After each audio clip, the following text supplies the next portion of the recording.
नमस्कार, मी विशाल पाटील। महाराष्ट्राच्या राजकारणामध्ये आज पुन्हा एकदा मतदार यादी आणि निवडणूक प्रक्रियेवर संशयाची सावली पडली आहे आणि संशय व्यक्त केलाय तो म्हणजे काँग्रेसचे नेते आणि विरोधी पक्षनेते राहुल गांधी यांनी।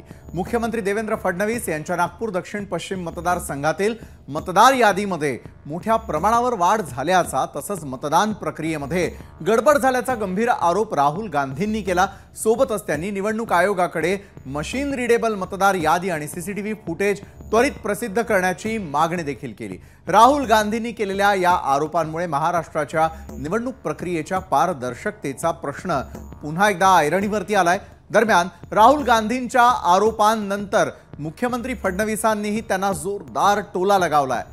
होणाऱ्या आरोपांवरती निवडणूक आयोगाने आपली भूमिका स्पष्ट करून झाली आहे। आता दुसऱ्या विषयावरती बोलायचं झालं तर भाजप खासदार मेधा कुलकर्णी यांनी पुणे स्टेशनच्या नामांतरणाची मागणी केली आहे। त्यांच्या या मागणीला काहींकडून विरोध होताना दिसतोय। तसं पाहिलं तर पुणे शहराच्या नावामध्ये बदल होण्याचा इतिहास अत्यंत रोचक आणि विविध राजवंशांच्या काळातील घटनांनी समृद्ध आहे। 758 आणि 768 इसवी सनच्या ताम्रपट्ट्यांमध्ये पुण्याचा उल्लेख हा पुण्य विषय आणि पुनक विषय असा पाहायला मिळतो। दोघांचा अर्थ म्हणजे पवित्र भूमी। पुढे 13व्या शतकात हे शहर पुनवाडी म्हणून ओळखलं जाऊ लागलं। निजामशाही, मुघल, मराठा अशा अनेक सत्ताधीशांनी पुण्यावरती राज्य केलं आणि प्रत्येक काळात या शहराच्या नावात वेगवेगळे बदल झाल्याचंही पाहायला मिळालं। छत्रपती शिवाजी महाराजांचे वडील म्हणजे छत्रपती शहाजीराजे भोसले यांच्या काळामध्ये पुणे हे कसबे पुणे म्हणून प्रसिद्ध झालं। नंतर जेव्हा मुघल सम्राट औरंगजेबानं 1703 ते 1705 दरम्यान आपल्या पणतूच्या स्मरणार्थ पुण्याच्या काही भागाला मुहियाबाद असं नाव देखील दिलं। मात्र औरंगजेबाच्या मृत्यूनंतर हे नाव लगेचच मागे घेण्यात आलं।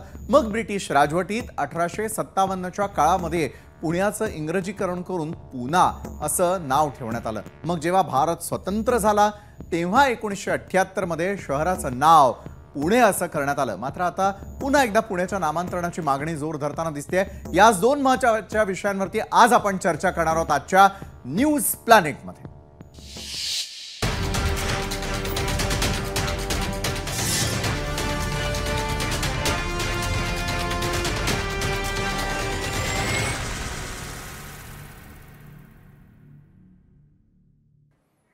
राहुल गांधींनी निवडणूक आयोग आणि मतदारांची वाढ यावरून विधानसभा निवडणुकांच्या विजयावर प्रश्नचिन्ह उपस्थित केलंय। मतदारांची वाढ झाल्याची पोस्ट करत त्यांनी मुख्यमंत्री देवेंद्र फडणवीसांना लक्ष्य केलंय। त्यांच्या या आरोपांना फडणवीसांनी देखील जोरदार प्रत्युत्तर दिलंय।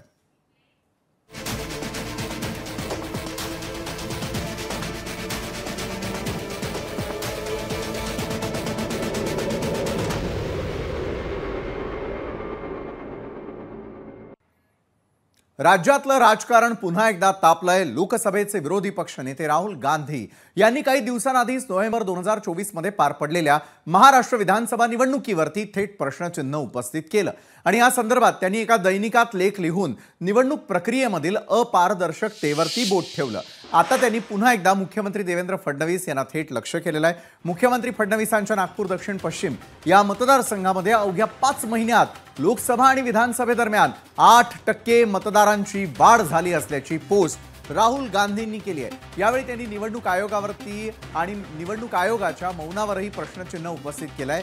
हे मौन आहे की सहभाग अशी थेट विचारणा राहुल गांधींनी केली आहे। या आरोपांबाबत मुख्यमंत्री देवेंद्र फडणवीसांना जेव्हा विचारण्यात आलं तेव्हा त्यांनी मतदारसंख्येमध्ये वाढ ही राज्यामधील अनेक मतदारसंघात झालेली आहे, केवळ माझ्या मतदारसंघापुरती ही वाढ मर्यादित नाही अशी प्रतिक्रिया दिलेली आहे। तसंच विरोधकांना पराभव झाकण्यासाठी असे आरोप करावे लागतात असं म्हणत फडणवीसांनी राहुल गांधींचे आरोप फेटाळून लावलेले आहेत। तर दुसरीकडे निवडणूक प्रक्रियेमध्ये कोणतीही गडबड झाली नसल्याचं सांगत निवडणूक आयोगानं राहुल गांधींना चर्चेसाठी निमंत्रण दिलंय। दरम्यान या विषयावर चर्चा करण्यासाठी राहुल गांधींनी नेमका आधी काय म्हटलेलं आहे ते आपण जाणून घेणार आहोत।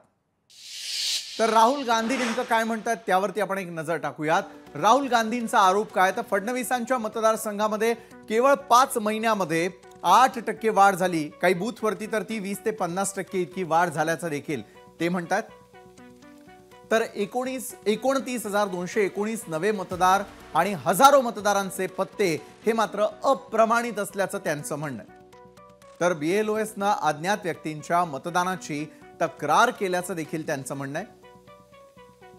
डिजिटल मतदार यादी आणि सीसीटीव्ही फुटेज त्वरित जाहीर करावे अशी मागणी त्यांची आहे. तर महाराष्ट्रामध्ये 5 महिन्यामध्ये 39 लाख मतदार वाढले. ही हिमाचल प्रदेश एवढी संख्या असल्याकडे ते लक्ष वेधू इच्छित आहे. तर राहुल गांधींच्या याच आरोपांवरती जेव्हा मुख्यमंत्री फडणवीसांना विचारणा करण्यात आली तेव्हा त्यांनी नेमकं काय उत्तर दिलेलं आहे तेही आपण आता पाहणार आहोत. तर एका बाजूला राहुल गांधींचे आरोप, त्यावरती मुख्यमंत्री फडणवीसांनी दिलेलं उत्तर काय आहे. तर राहुल गांधींची महाराष्ट्रातील पराभवाची वेदना दिवसेंदिवस वाढत जाते. मतदार संख्येमध्ये झालेली वाढ ही फक्त माझ्या नव्हे तर राज्यातील अनेक मतदारसंघांमध्ये आहे. मतदार वाढलेल्या बऱ्याच ठिकाणी काँग्रेसही विजयी झाल्याकडे त्यांनी लक्ष वेधलं. पोस्ट करण्याआधी गांधींनी स्वतःच्या पक्षाच्या नेत्यांशी बोलायला हवं होतं असं देखील ते म्हणतात. तर मुख्यमंत्र्यांनी दिलेलं नेमकं उत्तर काय ते आपण पाहिलं. राहुल गांधींचे आरोप, त्यावर मुख्यमंत्री देवेंद्र फडणवीसांनी दिलेलं उत्तर आपण पाहिलं. मात्र या प्रकरणामध्ये राहुल गांधींनी निवडणूक आयोगालाही धारेवरती धरलंय. त्यामुळे निवडणूक आयोगाची भूमिका जाणून घेणंही तितकंच महत्त्वाचं आहे. तर झालेल्या आरोपांवरती निवडणूक आयोगानं काय भूमिका व्यक्त केलेली आहे, काय भूमिका मांडली आहे पाहूयात. निवडणूक आयोगाची भूमिका. सर्व निवडणुका नियमानुसार झाल्याचं निवडणूक आयोगाचं म्हणणं आहे. कोणतीही गडबड नाही, चर्चा करण्यास तयार असल्याचं देखील ते सांगतात. तर स्पष्टीकरण दिलेलं असताना अधिक माहिती देण्यास ते तयार असल्याचं देखील ते म्हणतात. तर 45 दिवस सीसीटीव्ही फुटेज ठेवण्याचा नियम आहे.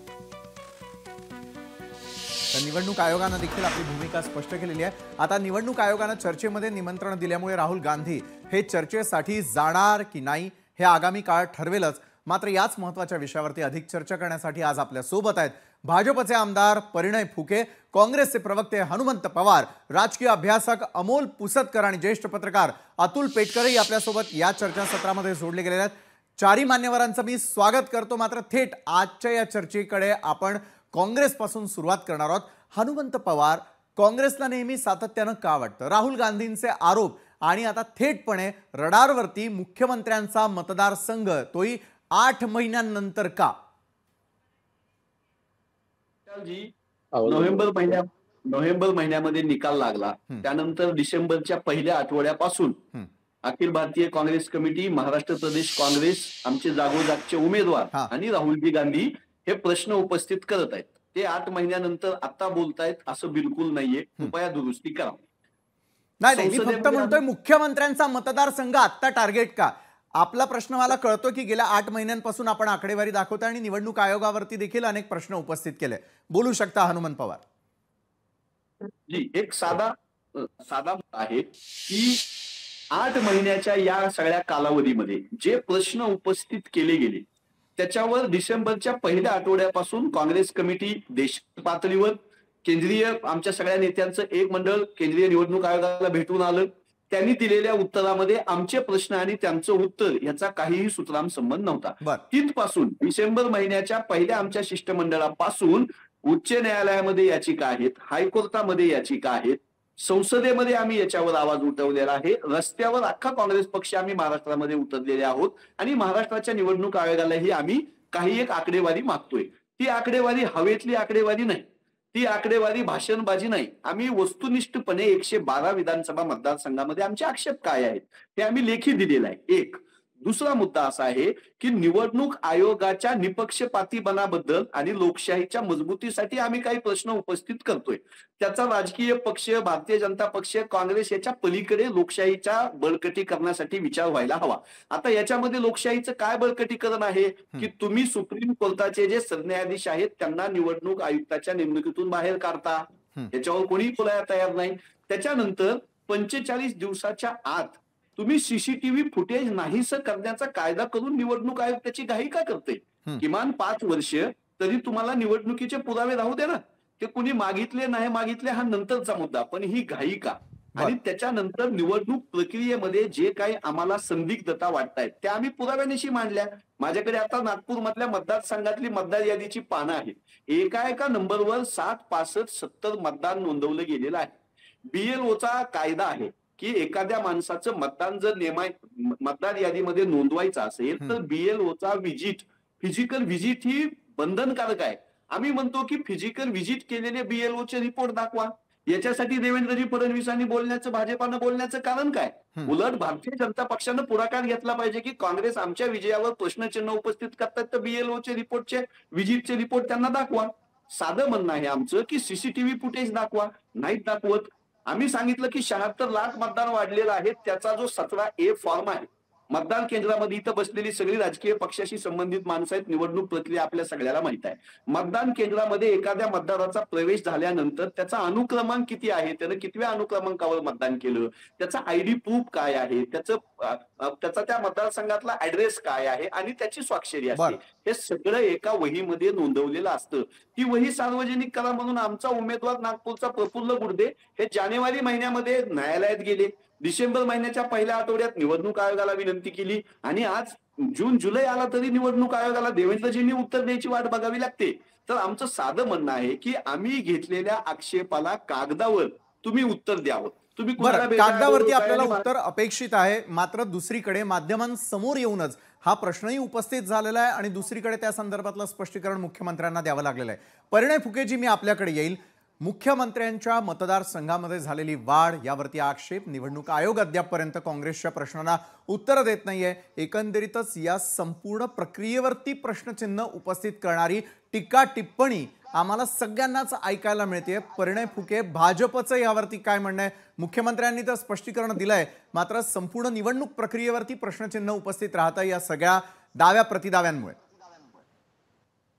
बघा, असं आहे की कोणतीही निवडणूक झाली आणि त्याच्यानंतर पराभूत उमेदवार पराभूत मानसिकतेने त्या निवडणुकीवर प्रश्नचिन्ह उपस्थित करत असतात आणि काँग्रेसचा मागच्या 2014 पासून ज्या निवडणुकीत ते पराभूत होतात त्या निवडणुकीवर ते ईव्हीएम वर, इलेक्शन कमिशनवर किंवा कोणावर ते नेहमी त्याचा खापर फोडत असतात. 2014 मध्ये ज्यावेळेस काँग्रेस पक्षाचा संपूर्ण देशात सुपडा साफ झाला त्यावेळेस त्यांनी ईव्हीएम हा विषय घेतला होता. त्यानंतर कालांतराने अनेक निवडणुका झाल्या, त्यातही त्यांनी ईव्हीएम आणि या सगळ्या गोष्टींवरती पूर्ण राळ उचलला होता. अनेक आंदोलन, मोर्चे त्यांनी या संदर्भात केले, अनेक तक्रारी या संदर्भात केली. त्यानंतर कर्नाटकाच्या निवडणुका झाल्या, काँग्रेस पक्ष विजयी झाला. त्यावेळेस काँग्रेस पक्षाला त्याच्यावर कोणताही आक्षेप नव्हता. त्यानंतर तेलंगणामध्ये काँग्रेस पक्ष विजयी झाला, त्यावेळेस कोणताही आक्षेप काँग्रेस पक्षाला नव्हता. कोणत्याही निवडणुका, ते गुजरातच्या निवडणुका हारले त्यावेळेस त्यांनी आक्षेप केला. महाराष्ट्रामध्ये या लोकसभेच्या निवडणुकीमध्ये मे 2024च्या निवडणुकीमध्ये महाराष्ट्रामध्ये काँग्रेस पक्षाने चांगला परफॉर्म केला. त्यावेळेस कोणताही आक्षेप काँग्रेस पक्षाला किंवा राहुल गांधीला नव्हता. आणि जसं एखादी निवडणूक हारलो तसं ते आक्षेप घेणं सुरू करतात. यावेळेस विधानसभेच्या, महाराष्ट्राच्या विधानसभेच्या निवडणुकीच्या ज्यावेळेस भारतीय जनता पार्टी महायुतीच्या याच्यात मोठा यश आम्हाला संपादन झालं, मोठ्या प्रमाणात आशीर्वाद आम्हाला महाराष्ट्र जनतेचा मिळाला, त्या पहिल्या वेळेस त्यांनी राहुल गांधींनी ईव्हीएम वरती बोर्ड देणं चालू.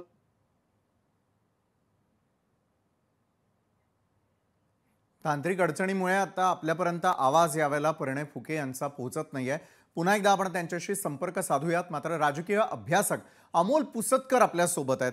अमोल पुसतकरजी, केवळ एका आता नागपूरपुरती किंवा त्या ठिकाणच्या गोष्टीपुरती हा प्रश्न मर्यादित राहिलेला नसून आता थेटपणे अनेक राजकीय पक्ष यावरती प्रश्नचिन्ह उपस्थित करत असताना 25 ठिकाणी देखील काय काय घडलेलं आहे याचा काँग्रेसनं कुठेतरी अभ्यास करावा असं मुख्यमंत्र्यांच्या उत्तरामध्ये आलेलं होतं. अमोल पुसतकर यांच्याकडे जाण्याआधी हनुमंत पवारजी, मी आपल्याकडे येईल. ज्या प्रकारची आकडेवारी आणि थेटपणे सांगितलं जातंय की ज्या ज्या ठिकाणी तुमचा विजय होतो त्या ठिकाणी तुम्हाला कुठल्याही प्रकारचे आक्षेप नाही, मात्र ज्या ठिकाणी पराभवाला सामोरं जावं लागतं त्या ठिकाणी काँग्रेस आक्षेप घेताना दिसते. हनुमंत पवार, हे बघा, साधा मुद्दा आहे की कर्नाटक तेलंगणाच्या निवडणुकीचा आदरणीय परिणय फुकेजी यांनी उल्लेख केला आणि जिथं काँग्रेस जिंकते तिथं तुम्ही आक्षेप घेत नाही आणि हारते तिथं घेतं. मुद्दा आम्ही कधी आक्षेप घेतले आणि कधी नाही याच्यापेक्षा आम्ही आक्षेप काय घेतले त्याच्यावर का तुम्ही बोलत नाही? बीएलओनं जाऊन फिजिकल व्हिजिट केली का नाही नागपूर मधल्या मतदारसंघात? केली असेल तर त्याचे रिपोर्ट द्या. तसेच रिपोर्ट तुम्ही कर्नाटकमध्ये मागा, तेलंगणामध्ये मागा.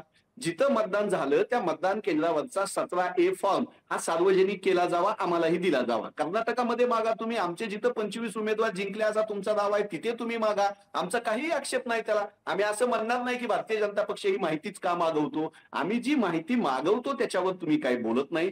तुम्ही ते फुटेज डिलीट करायला सांगताय, त्याचा कायदा करताय, तुम्ही निवडणूक आयुक्ताच्या नेमणुकीमधून विरोधी बरं, पक्ष म्हणजे नेत्याला बाहेर हनुमंत काढताय. पवारजी, तुम्ही ज्या प्रकारे म्हणताय की तुम्ही त्या ठिकाणची माहिती देत नाही, भाजपवरती आरोप करत असताना मग निवडणूक आयोगावरती भाजपचा दबाव आहे असा थेट जर आरोप होत असेल तर परिणय फुके, आपण आपला पूर्वीचा मुद्दा आणि हा मुद्दा परत कंटिन्यू करू शकता, कारण तांत्रिक अडचणीमुळे तुम्ही आमच्याबरोबर डिस्कनेक्ट झालेलात.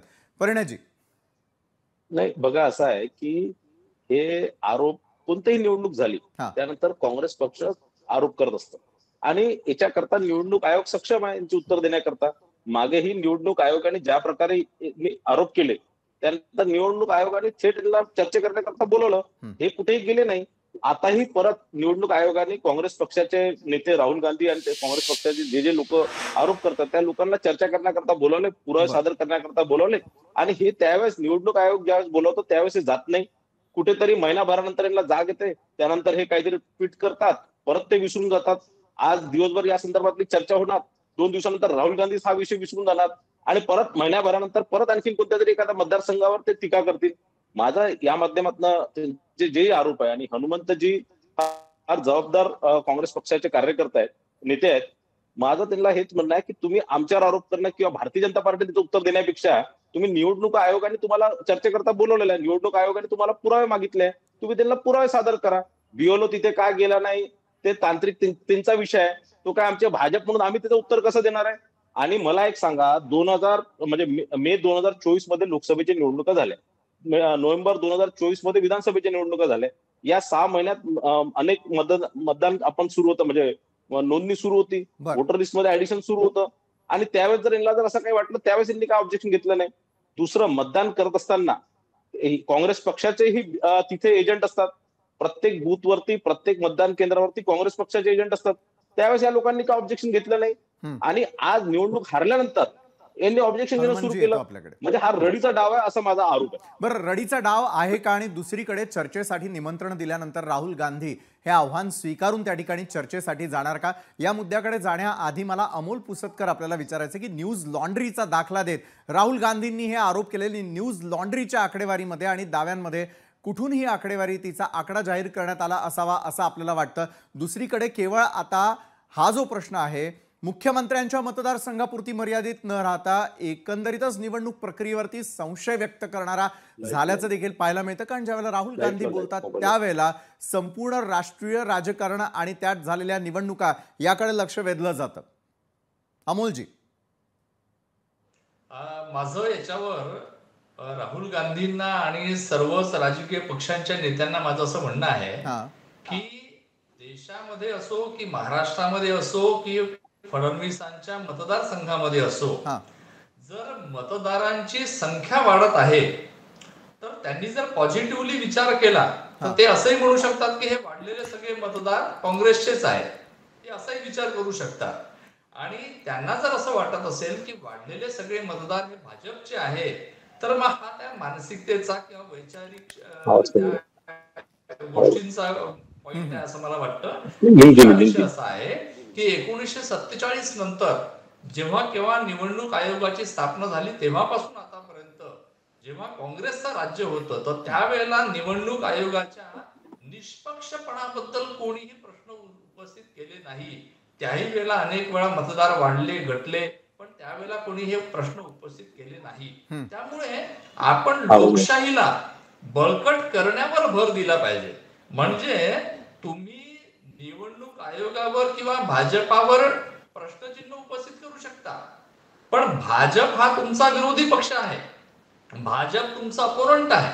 पण निवडणूक आयोग ही या देशाची एक संवैधानिक संस्था आहे आणि संवैधानिक संस्थेच्या निष्पक्षपणाबद्दल प्रश्नचिन्ह निर्माण करणे हे लोकशाहीसाठी सुद्धा धोकादायक आहे.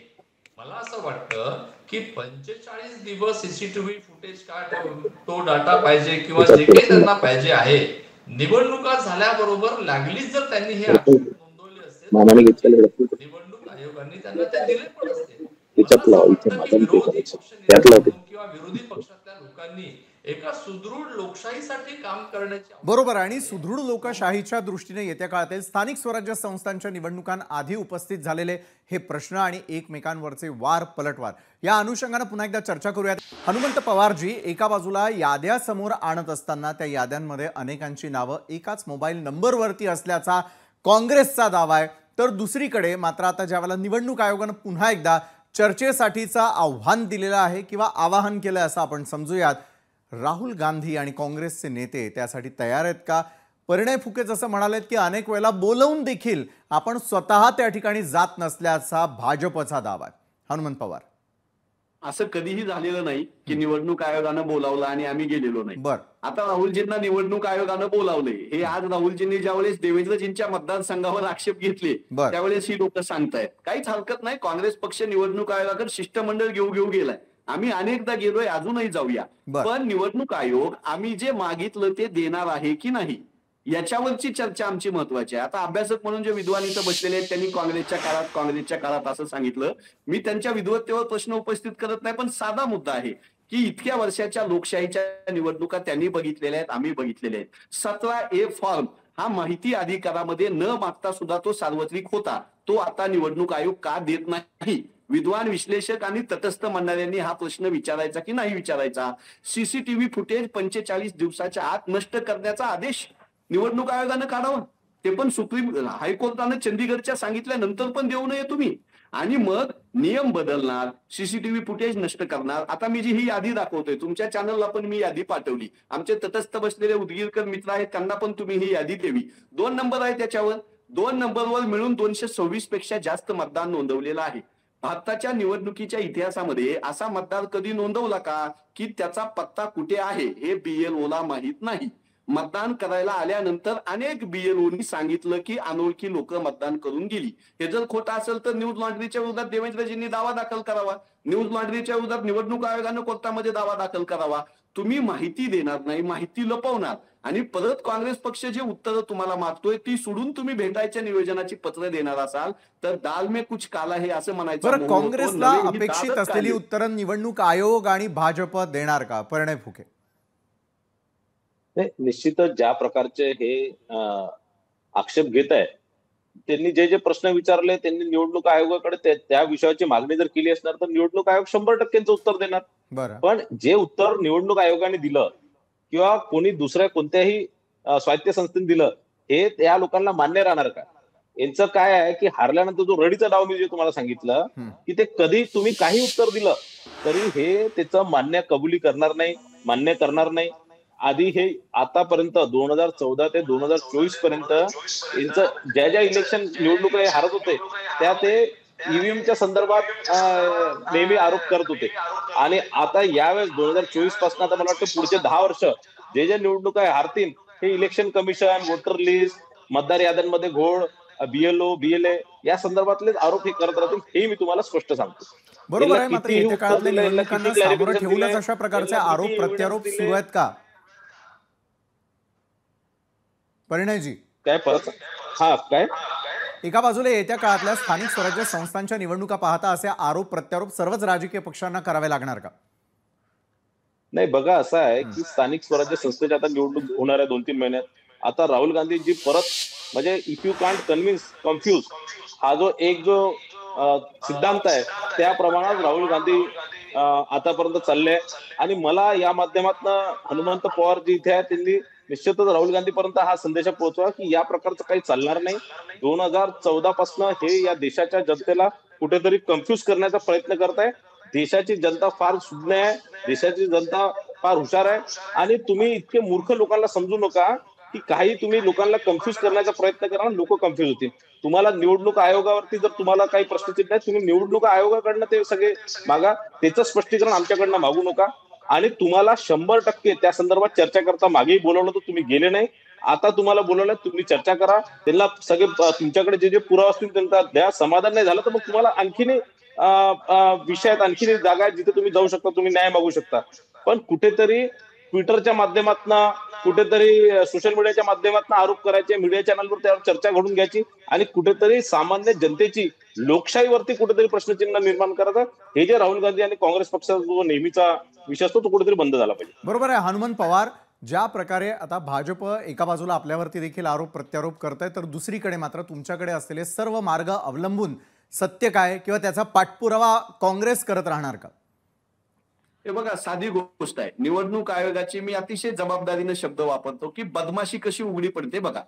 डिसेंबर महिन्यामध्ये पहिल्या आठवड्यामध्ये आमच्या उमेदवारांनी प्रफुल्ल गुडदेजींनी निवडणूक आयोगाला लेखी मागणी केलेली आहे की BLO चे रिपोर्ट द्या, मतदार याद्या मशीन फॉर्मॅट जो आहे, जो रिडेबल फॉर्मॅट आहे डिजिटल, तो द्या आणि फुटेज द्या, 17 नंबरचा फॉर्म द्या. त्या 4 मागण्या केल्यानंतर तब्बल 1 महिना निवडणूक आयोगानं काहीही केलं नाही. आणि मग जानेवारीमध्ये आम्ही उच्च न्यायालयात गेल्यानंतर आता 5 महिन्यानं निवडणूक आयोग काय सांगतोय माहित आहे विशालजी, की ते प्रकरण न्यायप्रविष्ट आहे म्हणून आम्ही माहिती देऊ शकत नाही. किती मोठी बदमाशी आहे, किती मोठी बदमाशी आहे की तुम्हाला 1 महिने वेळ होता का नाही, एका मतदारसंघातली माहिती द्यायला तुम्हाला 1 महिना पुरत नाही. आणि मग आम्ही कोर्टाचे दार ठोठावल्यानंतर तुम्ही आज कोर्टामध्ये प्रविष्ट आहे म्हणून देत नाही असं म्हणताय. भारतीय जनता पक्षाच्या ताटाखालचं मांजर निवडणूक आयोग झालेला आहे आणि भाजपाने मिळवलेला विजय हा जनतेच्या मताची चोरी करून काँग्रेसचा हा आरोप खरं तर खूप मोठा आहे आणि अनेक प्रश्न उपस्थित करणार आहे. अमोल पुसदकरजी, स्वायत्त संस्था, त्यांच्यावरती झालेले आरोप आणि त्यांची असलेली विश्वासार्हता, अशा अनेक गोष्टींवरती प्रश्न उपस्थित राहिल्यानंतर निवडणुकांना सामोरं जात असताना जे संशयाचं वातावरण निर्माण होतं ते कुठे दूर करण्याची जबाबदारी या सर्व स्वायत्त संस्था, निवडणूक आयोगावरती आहे. निवडणूक आयोग योग्य ती पावलं उचलेल अशी अपेक्षा करूयात का? अमोलजी, अगदी थोडक्यात. मला तुमचा मुद्दा 100% पटतो आहे आणि मला 100% असं वाटतं आहे की ज्या संवैधानिक संस्था आहेत त्यांनी आपली निष्पक्ष प्रतिमा ही कायम ठेवायलाच पाहिजे आणि राजकीय पक्षांनी सुद्धा जबाबदारीने वागण्याची आवश्यकता आहे. लोकांचं योग्य प्रबोधन करण्याची आवश्यकता आहे. निवडणुकीच्या मतदार यादीमध्ये जर घोळ असेल तर तात्काळ त्याच्यावर ऍक्शन घेणे आणि सरकारच्या आणि निवडणूक आयोगाच्या ते लक्षात आणून देणे हे सुद्धा करण्याची आवश्यकता आहे. म्हणजे फिटे संशयाचे जाळे हे करण्याची आवश्यकता सत्ताधाऱ्यांची पण आहे आणि विरोधकांची पण आहे. फक्त संवैधानिक संस्था हे आम्हाला मदत करत नाही अशा पद्धतीने त्यांना संशयाच्या भोवऱ्यात न ठेवता, कारण कसं आहे, आज जर तुम्ही त्यांना भाजपच्या ताटाखालचं मांजर म्हटलं तर 60 वर्ष ते तुमच्या ताटाखालचं मांजर होतं का असा दुसरा प्रश्न कोणीतरी उपस्थित करू शकतो. 17 नंबरचे फॉर्म कधी आम्ही अडवले? 17 नंबरचे फॉर्म आम्ही लपवून ठेवले का? 17 नंबरचे फॉर्म आम्ही कधी लपवून ठेवले का? भाजपाची तरी काय उचलताय? भाजपाच्या प्रवक्त्यापेक्षा निवडणूक आयोगाची वाईट पद्धतीने बाजू घेत आहे. बोगस मतदान यादीवर बोला ना, बोगस मतदान यादीवर बोला ना, बोगस मतदान यादीवर बोला ना. निवड काय काँग्रेसच्या 60 वर्षाचे करता भाजपाचे प्रवक्ते हो ना, भारतीय जनता पक्षाचे प्रवक्ते हो ना. असं म्हणायचं आहे की आपण आपली सुदृढ लोकशाहीसाठीच भूमिका असली पाहिजे आणि आपल्या देशामध्ये सर्वोच्च न्यायालय आहे, वेगवेगळ्या पद्धतीचे न्यायालय आहे, त्यांच्याकडे आपण गेलं पाहिजे. फक्त सरकारवर आपल्याला दोषारोपण करून चालणार नाही. जनतेचा दरबार हा मोठा दरबार आहे. बरोबर आहे, मात्र जनतेचा दरबार आणि जनता ही लोकसभा असेल, विधानसभा असेल किंवा येत्या काळातल्या स्थानिक स्वराज्य संस्थांच्या निवडणुका असेल, प्रत्येक वेळेला मतदार राजा जागा आहे आणि कशा प्रकारचं राजकारण सुरू आहे यावरती नजर ठेवून आहे. मात्र येत्या काळातील निवडणुकांना सामोरं जात असताना होणाऱ्या आरोप प्रत्यारोप आणि त्यातून गरम झालेलं वातावरण हेच अधोरेखित करतो की पुन्हा एकदा राज्यामध्ये निवडणुका येऊ घातलेल्या आहेत. धन्यवाद परिणय फुकेजी, धन्यवाद हनुमंत पवार आणि धन्यवाद अमोल पुसदकर, आपण या चर्चासत्रामध्ये आमच्यासोबत जोडला गेलात त्यासाठी.